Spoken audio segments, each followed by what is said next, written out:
Imagine London, 5:12 a.m. The city is still half asleep. Streetlights hum. A young man named Alex stands outside a small clock repair shop with a backpack on. He's not there to buy a watch. He's there because the shop owner, Mr. Wisely, put up a strange cardboard sign the night before. For sale, extra hours, limited stock. Alex reads it twice. He actually laughs a little, like, okay, nice marketing. Then the shutter rattles up. Mr. Wisely steps out, gray hair combed flat, wiping his hands on an old cloth. He looks at Alex the way someone looks at a customer who already knows what they came for. Mr. Wisely says, "You saw the sign." Alex says, "It's a joke, right?" Mr. Wisely doesn't smile. He points to the chair inside the shop. "Sit." Alex sits. The shop smells like metal and machine oil and old paper. The walls are covered with clocks, big ones, small ones, digital ones, the kind with bells on top. Every second sounds louder in here.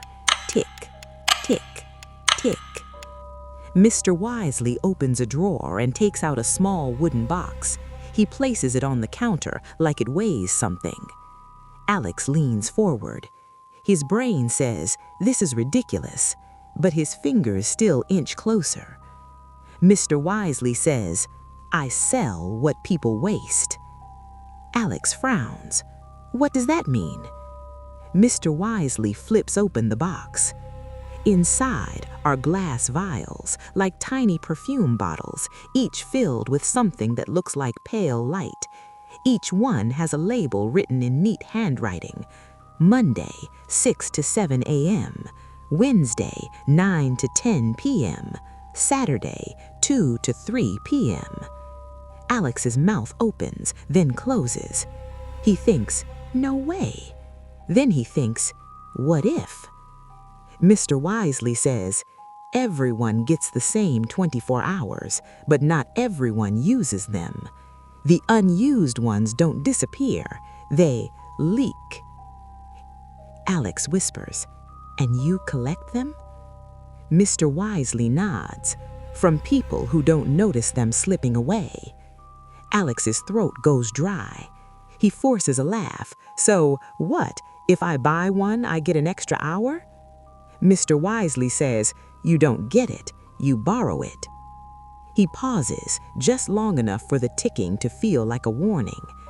And you will pay it back with interest. Alex sits back. What kind of interest? Mr. Wisely leans forward. You will pay it back from your future. Alex stares. He can feel his heartbeat in his ears. His mind races. This can't be real. This is a scam. This is...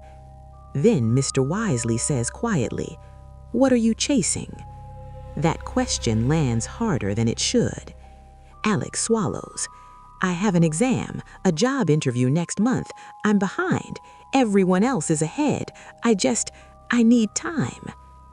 Mr. Wisely studies him for a moment, then slides one vial across the counter. Take this. Tomorrow morning, 5 to 6 a.m. Alex hesitates. How much? Mr. Wisely shrugs. Not money. Alex picks up the vial. It's warm, like it's alive. Mr. Wisely says, when that hour comes, you'll know. The next morning, Alex is in his room at exactly 5:59.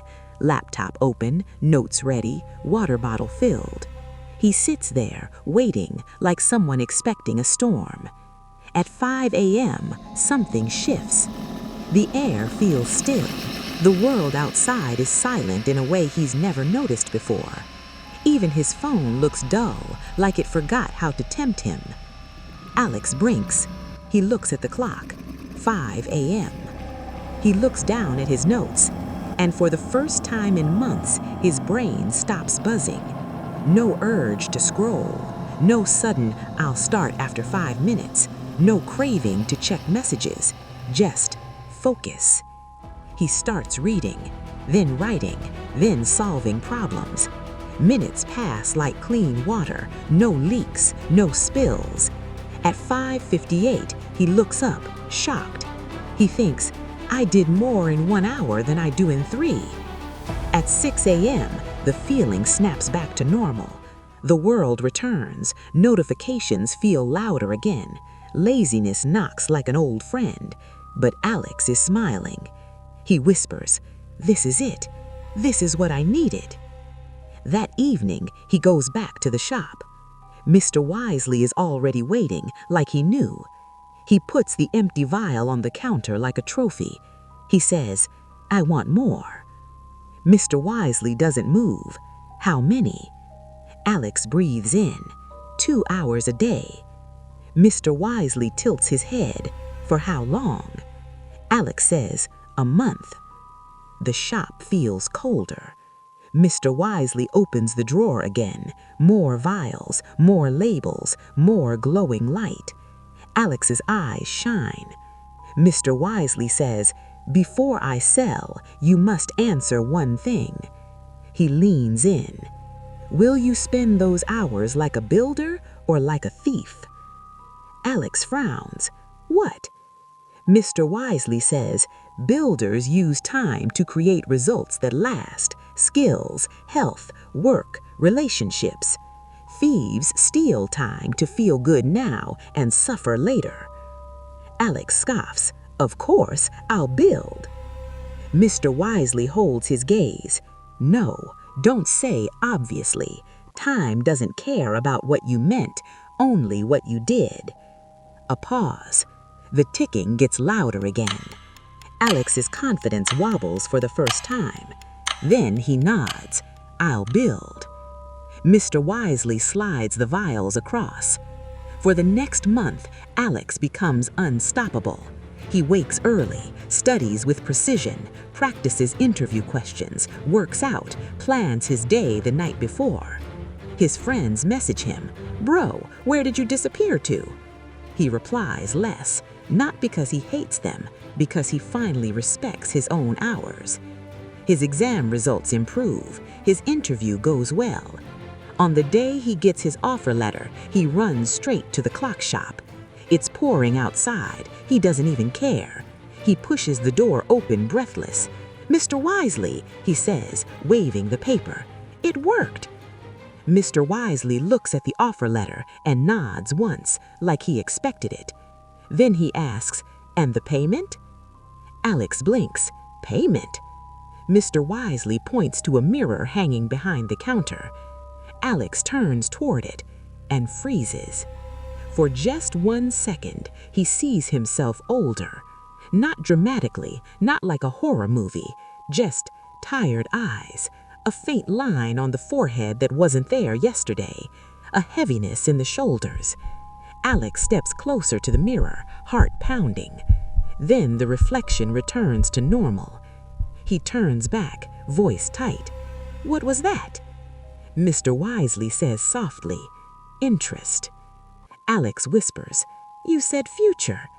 Mr. Wisely nods. You borrowed tomorrow's energy, tomorrow's freshness, tomorrow's ease.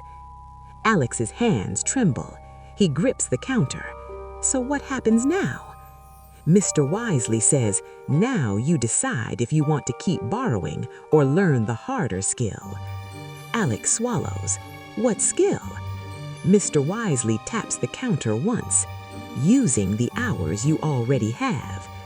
He pauses, letting the words settle. Because the truth is, Mr. Wisely looks Alex straight in the eyes. The people who win aren't the ones who find more time. They're the ones who stop leaking it. Alex stands there, drenched from rain, offer letter in hand, suddenly feeling like the letter is lighter than it was 5 minutes ago. He looks at the drawer of glowing vials. He wants to reach for them. He doesn't. Instead, he asks, how do I stop leaking it? Mr. Wisely's face softens just slightly. He pulls out a small notebook and slides it across. On the first page, there's one line written in bold ink. Protect the first hour. Alex reads it. Mr. Wisely says, "If there's one thing you do, one thing, make it this. Guard 1 hour every day like it's a meeting with your future." He points to the notebook. No phone, no noise, no just 5 minutes. He pauses again, letting the words settle. Spend it on what moves your life forward. Learn, build, train, create. Alex nods slowly. Mr. Wisely adds, "And the second rule?" Alex looks up. "Second rule?" Mr. Wisely smiles, finally. "Don't come back here." Outside, the rain has slowed. Alex steps into the street, notebook tucked under his arm. He doesn't feel like a man who found a secret trick. He feels like someone who finally understands the cost of a wasted day. He looks at his watch. Tick. And for the first time, that sound doesn't feel normal. It feels like a choice.